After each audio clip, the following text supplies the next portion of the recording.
কোয়েল এবং অনির্বাণের বিয়ের তাড়াহুড়াতে এবার কোয়েলের বলা মিথ্যাটাই বাধা হয়ে দাঁড়ালো। হ্যাঁ বন্ধুরা, ভিডিওতে লাইক দিয়ে দেখতে থাকুন। অনির্বাণের মা বাড়ি ফেরা মাত্রই কোয়েলকে ওর ক্যান্সার ট্রিটমেন্ট নিয়ে প্রশ্ন করতে থাকে। ঠিক সেই সময় অনির্বাণ বলতে থাকে যে মা তুমি কি কোনো ডক্টর? তাহলে কোয়েল কি ট্রিটমেন্ট করাচ্ছে না করাচ্ছে, ওর ক্যান্সারটা কোন স্টেজে আছে সেসব সম্পর্কে তুমি ওকে খামাখা কেন জেরা করছো বলো তো? তোমার কি কোনো মতে সন্দেহ হচ্ছে যে ও আমাদেরকে ওর এই ক্যান্সার ট্রিটমেন্ট নিয়ে মিথ্যে কথা বলছে বলো তো? তখন অনির্বাণের মা বলতে থাকে যে অনির্বাণ তুমি শুধু শুধু আমাকে কেন ভুল বুঝছো বলো তো? আমি তো বরঞ্চ কোয়েলের ভালো চাই বিধাই আমি কোয়েলকে প্রশ্নগুলো করছি না। এত দিন হয়েছে আমি চলে এসেছি, কিন্তু তা সত্ত্বেও এখনো পর্যন্ত ওর মধ্যে কোনো রকম কোনো পরিবর্তন আমি দেখতে পাচ্ছি না। তুমি একটা জিনিস লক্ষ্য করে দেখেছো যে ও নিজেকে সুস্থ বলছে, কিন্তু তা সত্ত্বেও ওর চোখ মুখ দেখে তো আমার কোনো মতে মনে হচ্ছে না যে ও সুস্থ।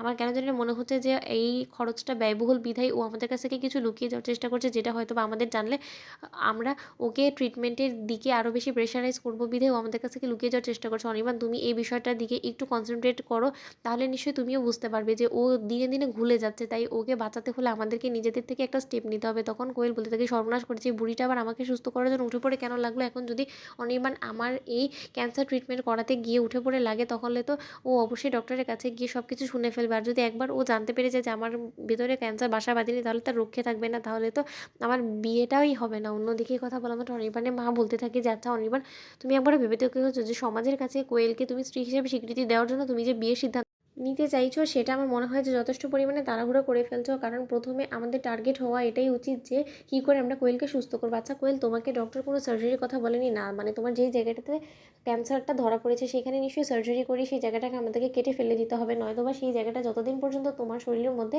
থাকবে ততদিন পর্যন্ত তোমার এই ক্যান্সার থেকে তুমি কোনো মতে মুক্তি পাবে না। আর এরকম বড় সড়ো সার্জারির জন্য যথেষ্ট পরিমাণে টাকার প্রয়োজন, আর সেই টাকাটা তুমি নিশ্চয়ই বহন করতে পারবে না। তার জন্যই তোমাকে কিছুটা হলেও তো অনির্বাণের কাছ থেকে হেল্প নিতে হবে। তাহলে তুমি খুলে বলছো না কেন বলো তো? তুমি ঝেড়ে না কাশলে কী করে চলবে বলো কোয়েল?